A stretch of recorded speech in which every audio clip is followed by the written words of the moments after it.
Good morning, नमस्कार। मैं रमेश कुमार सिंह एक बार फिर से स्वागत करता हूं आपका आरोही क्लासेस पर। क्लास 10 बिहार बोर्ड की बुक पेनोरमा पार्ट 2 में विद्यापति जी की रचित एक बहुत ही अच्छी कविता आपको पढ़ने को दी गई है, जिसका टाइटल है थिनर दैन अ क्रेसेंट। क्रेसेंट चंद्रमा की उस स्थिति को कहते हैं जब पूर्णिमा की पहली रात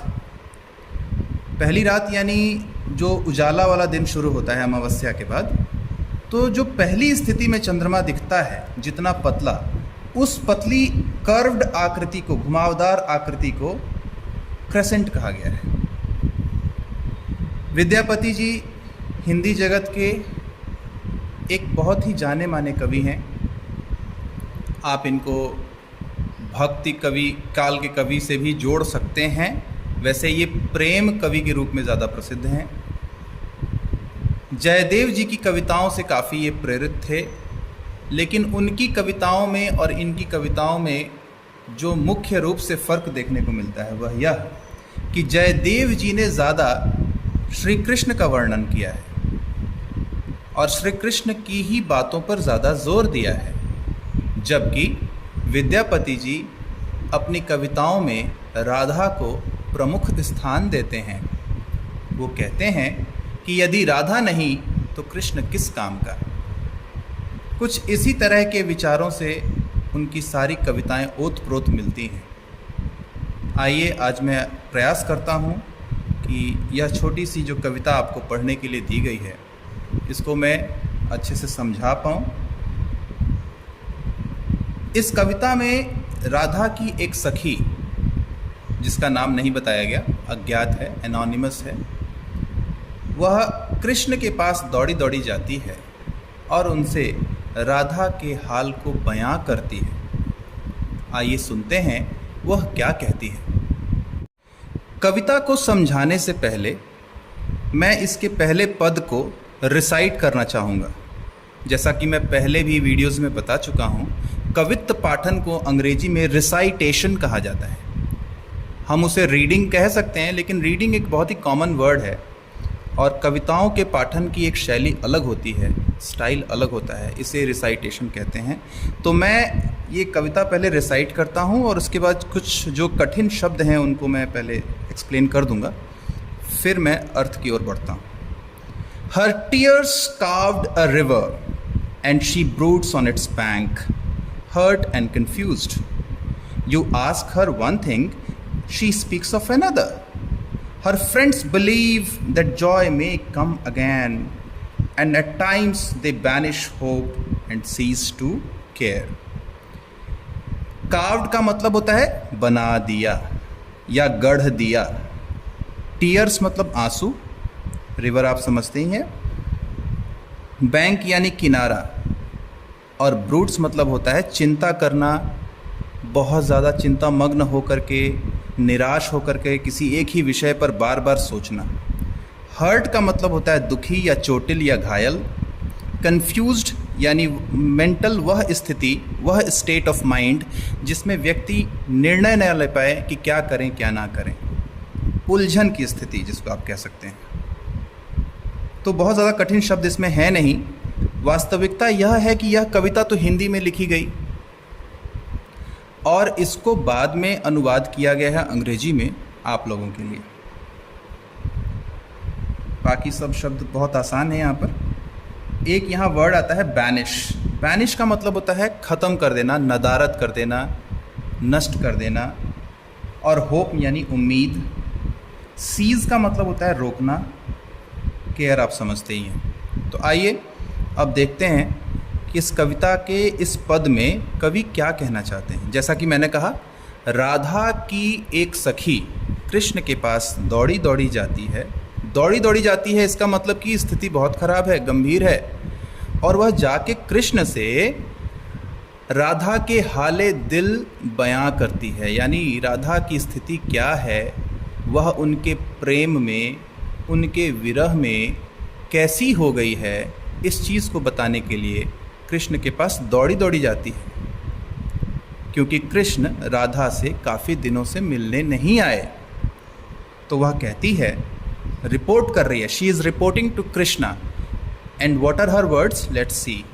हर टीयर्स कार्व्ड अ रिवर, उसके आंसुओं ने, किसके आंसुओं ने, हर यहाँ संबोधित कर रहा है राधा को, राधा के आंसुओं ने कार्व्ड यानी गढ़ दिया है, बना दिया है, ए रिवर, एक नदी। अर्थात राधा इतना रो रही है कि उसके आंसुओं से एक नदी बह गई है, बन गई है। And she breeds on it's bank, और वह उसी नदी के तट पर किनारे बैठकर ब्रूड कर रही है। ब्रूड करना मतलब चिंता मग्न है, वह अपने सुध को खो बैठी है, वह कृष्ण के प्रेम को बार बार याद करती है और उनकी विरह में ऐसे तड़प रही है, चिंतित है, निराश है कि देखा नहीं जाता।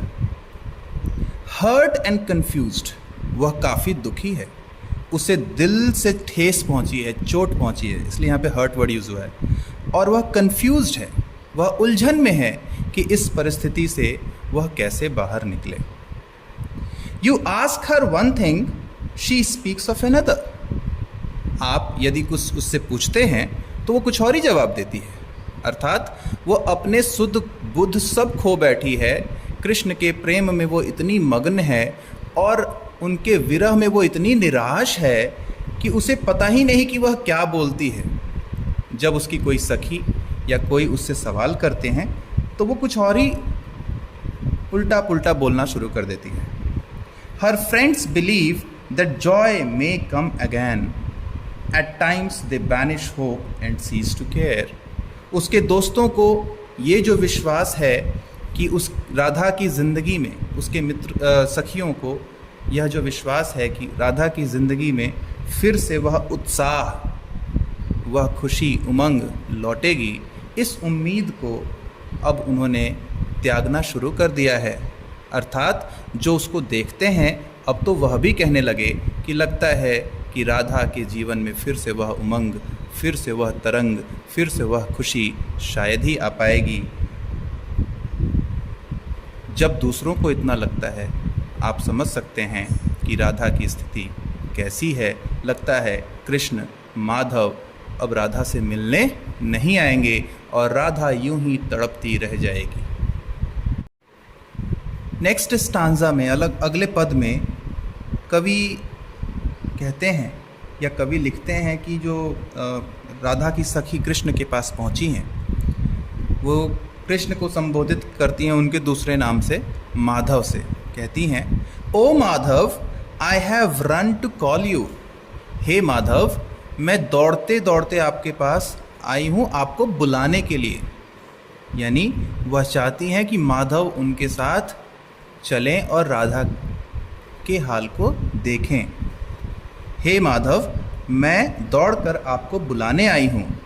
Radha each day grows thinner, Radha दिनों बदिन, हर दिन ग्रोज थिनर यानी कि पतली होती जा रही है, दुबली होती जा रही है। यानी वह आपके प्रेम में मग्न तो है, लेकिन आपसे विरह के कारण इतनी दुखी है, इतनी चिंतित है कि ना ढंग से खाती है, ना पीती है, ना अपना ख्याल रखती है, जिसके कारण वह दिनों बदिन स्वास्थ्य में हीन होती जा रही है, दुबली होती जा रही है। Thinner than the crescent in the sky, और इतनी दुबली हो गई है कि चंद्रमा जो पतला सा दिखता है ना पहली पूर्णिमा की रात को, उससे भी दुबली हो गई है। तो कवि यहाँ पर तुलना प्रस्तुत करते हैं। इसे हम एक अलंकार कह सकते हैं, इंग्लिश में फिगर ऑफ स्पीच, पोएम में यूज़ हुआ इसलिए पोएटिकल डिवाइस या रेटोरिकल डिवाइस के नाम से हम इसे जानेंगे। और ये कई प्रकार के होते हैं। तो एक यहाँ पे कंपैरिजन है, आप इसे चाहें तो इमेजरी भी कह सकते हैं। इमेजरी होता है कि जब कोई साहित्यकार कुछ इस ढंग से लिखे कि आँखों के सामने एक इमेज तैयार हो जाए और हम उसकी कल्पना शुरू कर दें, तो वो इमेजरी कहलाती है। और यहाँ पर एक इमेज से जो कि मून का है, उससे तुलना की गई है, किसकी? तो राधा की। तो इस प्रकार से विद्यापति जी के इस छोटे से उद्धृत अंश से हमें ये ज्ञात होता है कि राधा का जो उत्कंठ प्रेम, जो उनकी असीम आप कह सकते हैं उनका गहरा लगाव उनसे जो था, एक तो वो उजागर होता ही है, और साथ ही साथ यह कि वह उनके विरह को नहीं सह पाती है और उसमें वह इस स्थिति तक पहुंच गई है कि वह काफ़ी दुबली हो गई है। बस इतना ही है ये पोएम। उम्मीद करता हूँ कि आपको समझ में आया होगा। आप अवश्य ही, यदि आपने चैनल सब्सक्राइब नहीं किया है तो उसको सब्सक्राइब करें ताकि आपको अन्य वीडियोस भी जल्दी से मिल जाएं, और लाइक शेयर करें। धन्यवाद। फिर मिलते हैं अगले वीडियो के साथ। तब तक अपना ख्याल रखें। हैप्पी नवरात्रि।